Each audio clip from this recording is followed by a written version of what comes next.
Tuwing kabilugan ng buwan, ang mga tiga-barangay Saging sa Makilala, North Cotabato natatakot na lumapit sa bahay na ito. Siyempre, sir, kay mangagat man, mahadlok ka eh. Ang kanilang kinatatakutan, hindi aswang, kundi isang buwaya.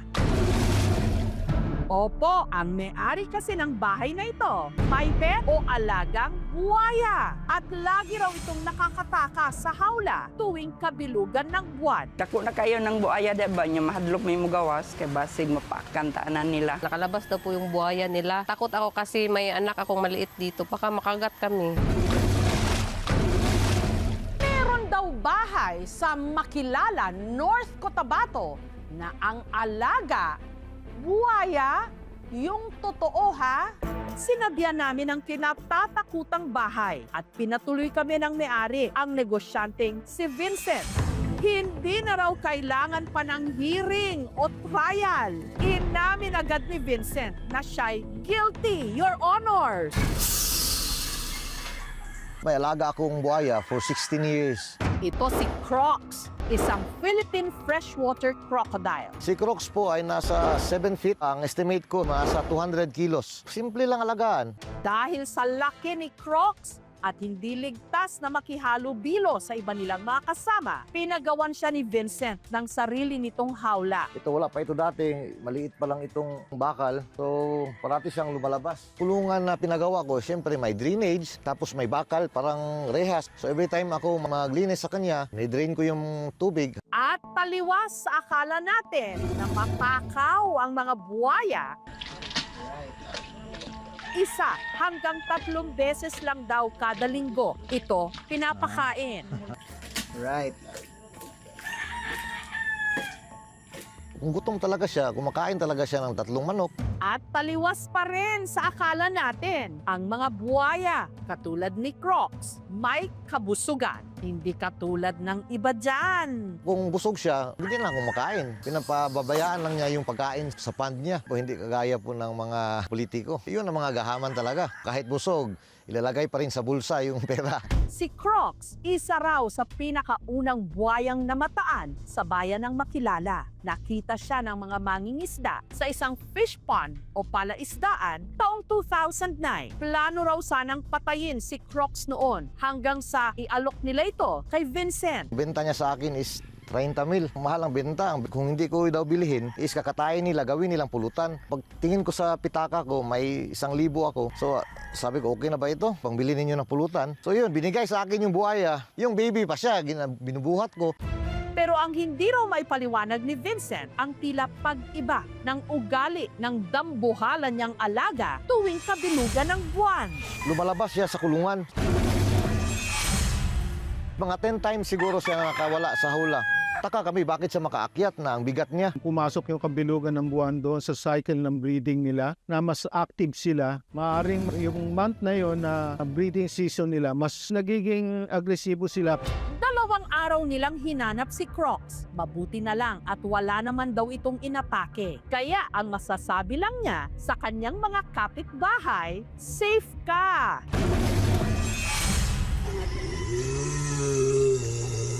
Kinaumagahan, nakita ko lang siya sa gilid ng bahay. Bali. So yun, tinawag ko mga tao ko, ipabalik ko sa kulungan. Yung mga kapitbahay namin dito, hindi na sila magdaan dito sa highway kasi nandoon daw ang buhaya ko sa swamp. Pero ang ilang kapitbahay ni Vincent, takot na maulit ang insidente. Kaya minsan na raw parang may nag-whistleblower o nagsumbong sa kanya sa mga otoridad. Pinuntahan ako ng taga-DNR dito. Saan ba daw ang lisensya ko? Wala akong napakitang documents. Sabi ko sa kanila na sige, kung bawal itong alagaan, pwede ko naman i-turn over sa inyo. Kunin nyo ngayon. So hindi nila ko kinuha sa akin. Kasi sabi nila, capable daw ako na mapakain sa buhaya ko. Nitong Huwebes, muling binisita ng Senro o ng Community Environment and Natural Resources Office si Crocs. Malawak po yung tulungan niya. Maayos naman po yung kalagayan. Mas napapakain po nila. Based sa Republic Act 9147, bawal talaga mag-alaga ng mga wildlife, lalo na yung crocodile, na wala tayong karapatan ng mga permit. Kuha lang tayo ng permit.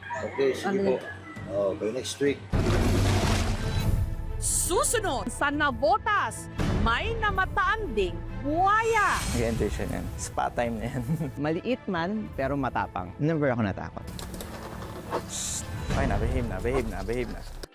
Dito naman sa Navotas, may namataan ding buwaya. Pero hindi raw ito kinatatakutan. Sa halip, kinakatakyutan.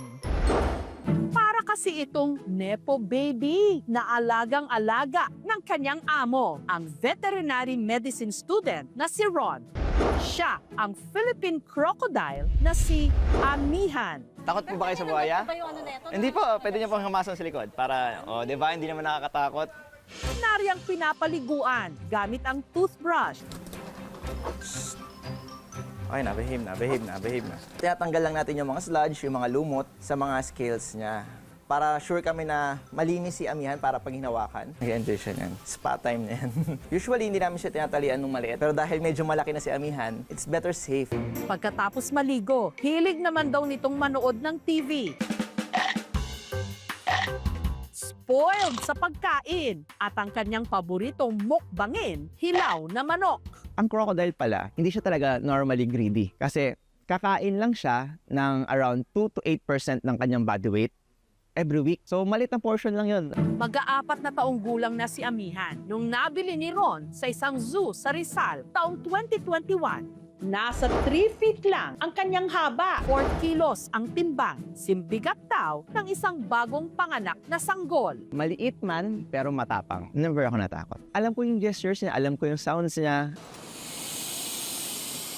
Alam ko yung paano siya magtampo, paano siya magalit. Basically, part siya ng life ko. Bata pa lang daw si Ron, hilig na niya ang exotic animals. Nanood ako ng Jurassic Park. So, sobrang na-amaze ako sa mga itsura nila. Is nung kakaedad na ako, nakakita ko ng crocodile. Sabi ko, very similar yung itsura niya sa mga dinosaurs. Para mas marami raw ang maka-appreciate sa mga buwaya, si Amihan parang politikong panauhing pandangal sa tuwing may pagtitipon sa kanilang eskwelahan.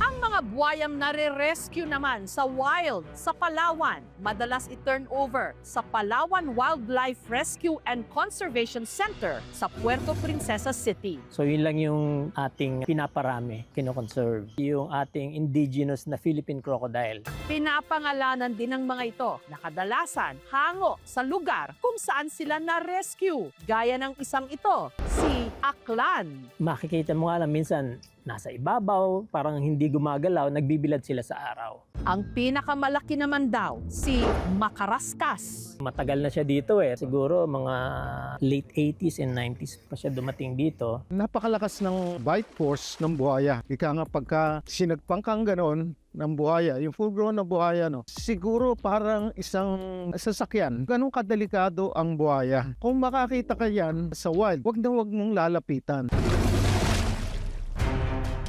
Hindi lahat may papang na mag-alaga at magpalaki ng buwaya. Espesyal ang mga nilalang na ito. May mahalagang papel na ginagampanan.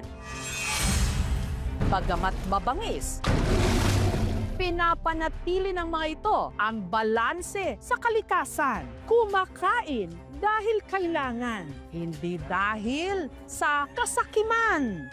Kaya sa susunod na ihalin tulad sila sa mga kurakot, mahiya naman daw tayo.